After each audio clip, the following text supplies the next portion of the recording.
दोस्तों, क्या आप जानते हैं कि सैमसंग हर साल जो अपनी गैलेक्सी सीरीज या अल्ट्रा सीरीज जो पाकिस्तान में मुतारफ करवाता है, इसमें अपना सैमसंग कंपनी का तैयार करदा प्रोसेसर एक्सिनोस इस्तेमाल करता है। और जो गैलेक्सी एस सीरीज या ultra series China, Korea, America, Canada में मुतारफ करवाता है, इसमें क्वालकॉम का स्नैपड्रैगन प्रोसेसर इस्तेमाल करता है।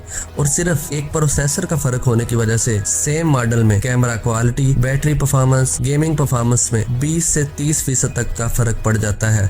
हालांकि दोनों मोबाइल मॉडल एक जैसे हैं, फर्क है तो सिर्फ प्रोसेसर का। तो दोस्तों, क्या वाकई एक प्रोसेसर इतना फर्क डाल सकता है? मेरा मानना है कि मोबाइल लेते वक्त सिर्फ एक अच्छा प्रोसेसर देख लें, बाकी फीचर्स छोड़ दें, तो आप यकीन करें एक अच्छा प्रोसेसर ऑटोमेटिकली तमाम अच्छे फीचर्स अपने साथ लेकर आएगा, जैसे कि बेहतर जीपीयू, बेहतर फ्रेम पर सेकंड, रैम की 5th जनरेशन वगैरह वगैरह। मसलन अगर एक मोबाइल में सैमसंग एक्सिनोस का अपना प्रोसेसर है जो कि 12 नैनोमीटर का है, जबकि दूसरा मोबाइल Xiaomi का है, इसमें 7 नैनोमीटर का स्नैपड्रैगन का प्रोसेसर लगा हुआ है। अब सैमसंग जितनी मर्जी कोशिश कर ले, जितना मर्जी मेगापिक्सल कैमरा बना ले, बेशक 6000 mAh की बैटरी दे दे, तब भी वो Xiaomi मोबाइल जिसमें स्नैपड्रैगन 7 नैनोमीटर का प्रोसेसर लगा हुआ है, इस मोबाइल की परफॉर्मेंस और बैटरी सेविंग के साथ मुकाबला नहीं कर पाएगा। बिल्कुल इसी तरह अब ये समझ लें कि अगर एक होंडा रिबॉन की गाड़ी हो आपके पास और आप इसमें मेहरान गाड़ी का इंजन डलवा लें, अब होंडा गाड़ी के अंदर जितने मर्जी फीचर हो, लेकिन जब इंजन ही काम का नहीं तो गाड़ी क्या परफॉर्म करेगी? तो दोस्तों, मार्केट जाएं तो वहाँ कैसे पता चलाया जाए कि हम मोबाइल की जो कीमत अदा कर रहे हैं, इसमें ये प्रोसेसर ठीक है या नहीं? दोस्तों, मेरा नाम है जवाद अरशद और आप देख रहे हैं जवाद टेक टीवी। तो चलते हैं वीडियो की तरफ। हमारे यहाँ आम रिवाज ये है कि मार्केट में जाने के बाद दुकानदार ने बता दिया कि इसमें 6 GB रैम है या 8 GB रैम है, हमने आंखें बंद करके मोबाइल ले लिया। या यूं हुआ किसी ने कह दिया कि इसका फ्रंट कैमरा 32 मेगापिक्सल का है, तो हम वहीं लेट जाते हैं। एक चीज ज़हन में रखें कि अगर मेगापिक्सल से मोबाइल के कैमरे की सलाहियत का पता लगता तो आईफोन 2-2.5 लाख में 12 मेगापिक्सल कैमरा ना दे रहा होता। तो आज का मेरा टॉपिक है कि मोबाइल के दूसरे फीचर्स बाद में देखें, पहले नंबर पर प्रोसेसर को देखें। 12 GB रैम होकर भी अच्छा प्रोसेसर ना होने की वजह से आपका मोबाइल स्लो हो सकता है, बल्कि अक्सर हो जाता है। जैसे ही 4-5 महीने गुजरते हैं, कुछ फाइल्स और एप्लीकेशन डाउनलोड करने की देर है, 6-7 इकट्ठी एप्लीकेशंस खोल लें तो मोबाइल हैंग होने लगता है। मोबाइल में प्रोसेसर का ताल्लुक सिर्फ आपकी स्पीड से नहीं, बल्कि हर एक चीज के साथ जुड़ा हुआ है। आपके कैमरे का रिजल्ट कैसा होगा, वो 4K वीडियो किस कलर साइंस के साथ बनाएगा, मोबाइल हीटअप कितना होगा, वगैरह वगैरह। तो दोस्तों, अब हमें किस कीमत में कौन सा प्रोसेसर लेना चाहिए? सबसे पहले तो इन टॉप कंपनीज का नाम पता कर लेते हैं जो मोबाइल प्रोसेसर बनाती हैं। Number 1 Apple. यहाँ हम एप्पल को इस लाइन से बाहर निकाल देते हैं क्योंकि एप्पल हमेशा फ्लैगशिप प्रोसेसर बनाता है। फ्लैगशिप वो मॉडल होता है जो कंपनी पूरी दुनिया में लॉन्च करती है और इसके फीचर्स भी कमाल के होते हैं। और वाकई एप्पल के प्रोसेसर्स का जवाब नहीं है, लेकिन कुछ रिस्ट्रिक्शन की वजह से एप्पल मेरी पर्सनल प्रेफरेंस नहीं है, जैसे कि file sharing, Bluetooth, third party apps use वगैरह वगैरह। अगर आपको ये चीजें परेशान नहीं करती और आपके पास पैसे भी हैं, तो कुछ भी सोचे समझे बगैर आईफोन ले सकते हैं।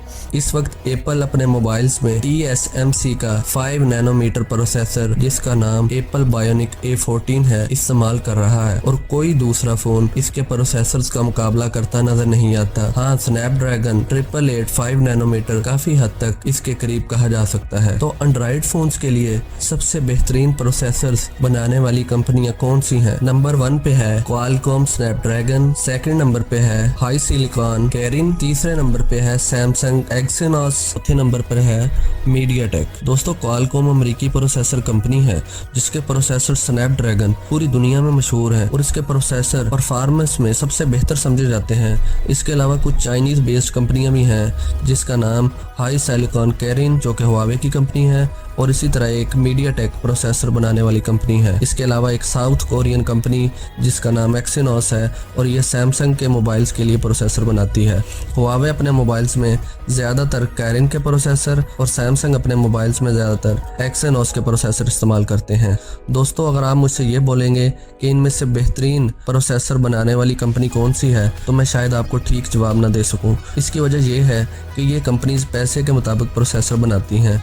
अब किसी कंपनी कंपनी को $200 वाला प्रोसेसर चाहिए या $100 वाला, लेकिन एक आसान सी तरकीब बता सकता हूँ कि जो प्रोसेसर जितना छोटा होगा उतना ही लाजवाब होगा और उतना ही एनर्जी एफिशिएंट। प्रोसेसर्स के साइज को नैनोमीटर में मापा जाता है। आजकल के प्रोसेसर 5 नैनोमीटर या इससे छोटे साइज के बनाए जा रहे हैं। तो अगर एक मोबाइल में 10 नैनोमीटर का प्रोसेसर लगा हुआ है, ख्वाह वो किसी भी कंपनी का है, और दूसरे में 7 नैनोमीटर का प्रोसेसर लगा हुआ है, तो आपको यकीनन 7 नैनोमीटर प्रोसेसर वाला मोबाइल लेना चाहिए। मिसाल आप ये ले सकते हैं कि एक घर 3 मरले का है और इसमें अगर 3 बंदे काम निपटाएं तो वो जल्दी काम निपटा लेंगे। अगर यही बंदे 10 मरले के घर में काम निपटाएं तो उन्हें टाइम लगेगा। तो प्रोसेसर्स की भी यही लॉजिक है। लेकिन दोस्तों यहाँ एक चीज और जहन नशीन करने वाली है कि प्रोसेसर्स कंपनीज हर साल 2 या 2 से ज्यादा प्रोसेसर मार्केट में फरोख्त के लिए पेश करती हैं, जिसमें से एक प्रोसेसर होता है फ्लैगशिप मोबाइल्स के लिए और दूसरा होता है बजट फोन्स के लिए। फ्लैगशिप मोबाइल वो मोबाइल होता है जिसे कंपनी पूरी दुनिया में फरोख्त के लिए पेश करती है और इसमें सारे प्रीमियम फीचर्स, लेटेस्ट टेक्नोलॉजी डाले जाते हैं, जैसे कि सैमसंग का गैलेक्सी S21 या अल्ट्रा 21, हुआवे का P Pro सीरीज या मेट प्रो सीरीज और LG की G सीरीज वगैरह वगैरह। तो दोस्तों हम बात कर रहे थे कि प्रोसेसर की कंपनियां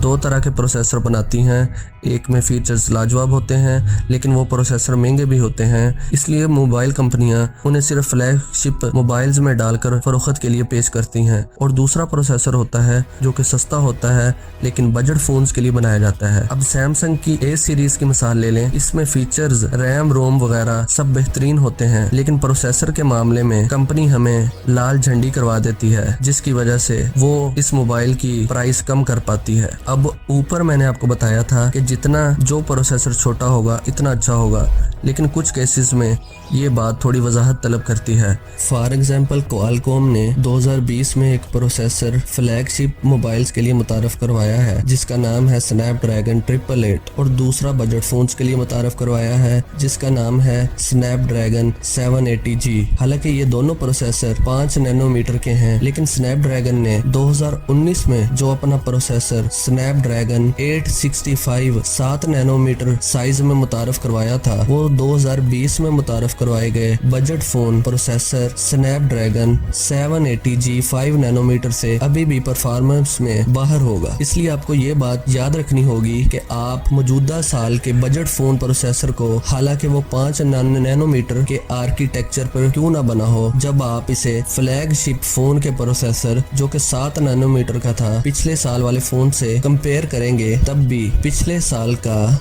फ्लैगशिप मोबाइल का प्रोसेसर परफॉर्मेंस में उससे बाहर निकलेगा, मतलब उससे उसकी परफॉर्मेंस अच्छी होगी। तो दोस्तों इसका आसान सा हल ये है कि एक वेबसाइट है नैनो रिव्यू, उसका लिंक मैंने डिस्क्रिप्शन में डाल दिया है। उस वेबसाइट पर अब तक मुतारफ करवाए गए तमाम प्रोसेसर की रैंक वाइज लिस्ट दे दी गई है। आप पहले मोबाइल कंपेयर करें, फिर दोनों मोबाइल्स के प्रोसेसर्स को इस वेबसाइट पर रैंक वाइज देख लें, तो आपको पता चल जाएगा कि किस मोबाइल का प्रोसेसर ज्यादा अच्छे फीचर्स रखता है। और आपने कोशिश ये करनी है कि अगर आप कोई बजट फोन ले रहे हैं तो उसमें जो प्रोसेसर हो वो फ्लैगशिप वाला हो। इससे आपके तमाम मसाइल खुद ब खुद हल हो जाएंगे। मतलब ये कि एक अच्छा प्रोसेसर मुंतखब कर लें और बाकी किसी चीज के बारे में परेशान होना छोड़ दें, क्योंकि एक अच्छा प्रोसेसर अपने साथ GPU इंटीग्रेट लेकर आएगा जो कि ऑटोमेटिकली आपकी स्क्रीन रेजोल्यूशन, गेम्स वगैरह की परफॉर्मेंस, कम बैटरी खर्च करने का हल, रैम और रोम की लेटेस्ट जनरेशन को अपने साथ लेकर आएगा। अब आखिर में मैं आपको 2 मोबाइल्स के प्रोसेसर कंपेयर करने का तरीका बताता हूँ। दोस्तों 2 मोबाइल को कंपेयर करने के लिए जो बेस्ट वेबसाइट है साइड बाय साइड आपने कंपेयर करना है, उसका नाम है gsmarina.com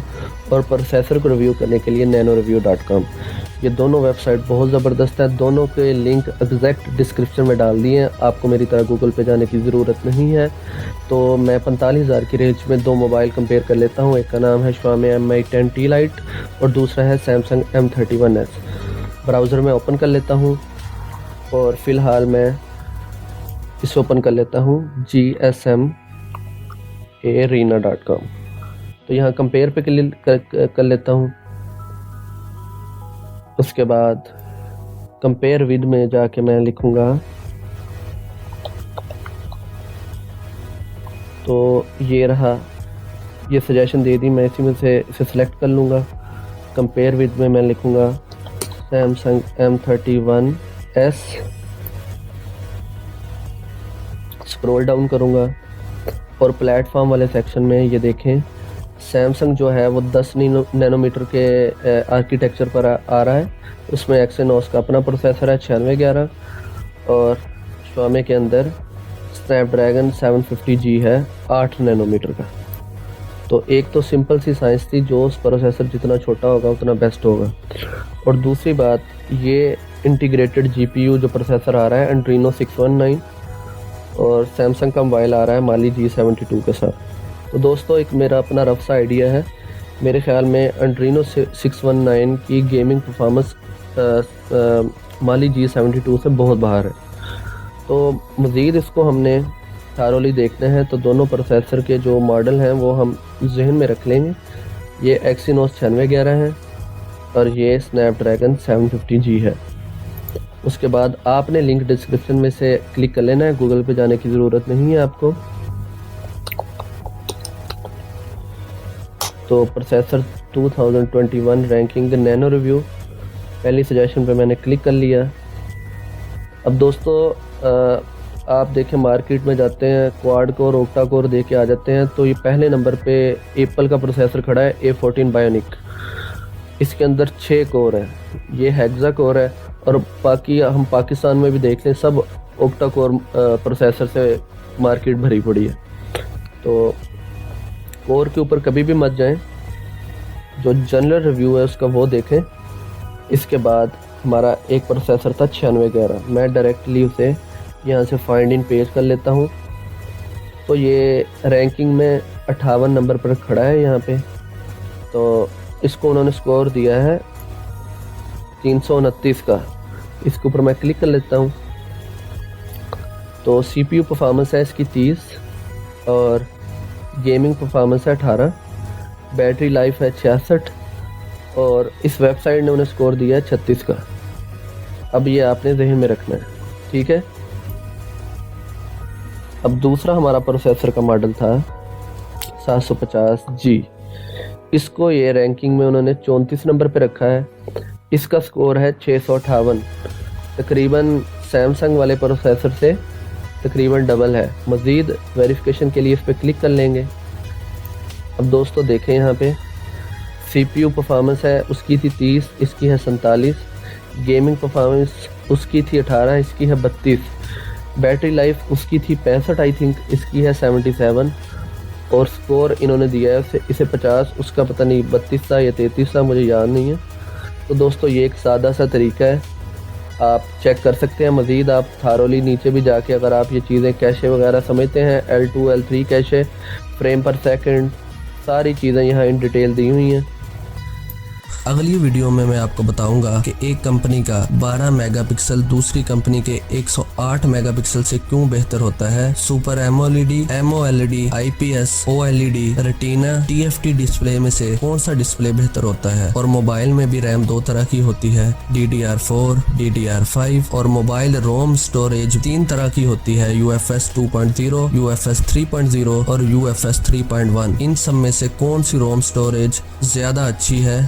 इसके अलावा liquid cooling heat sink pipe वाला मोबाइल कैसे बेहतर परफॉर्म करता है, stereo speaker, IR blaster, gyroscope features का मोबाइल में असल मकसद क्या है और ultrasonic finger scanner optical finger scanner से कैसे बेहतर है और सफायर ग्लास गोरिल्ला ग्लास से क्यों बेहतर है। इन सब का जवाब मिलेगा अगली वीडियो में। उम्मीद है दोस्तों आपको वीडियो पसंद आई होगी। मजीद इंफॉर्मेटिव वीडियोस के लिए जवाद टेक टीवी को लाजमी सब्सक्राइब करें। वीडियो देखने का बहुत शुक्रिया। अल्लाह हाफिज।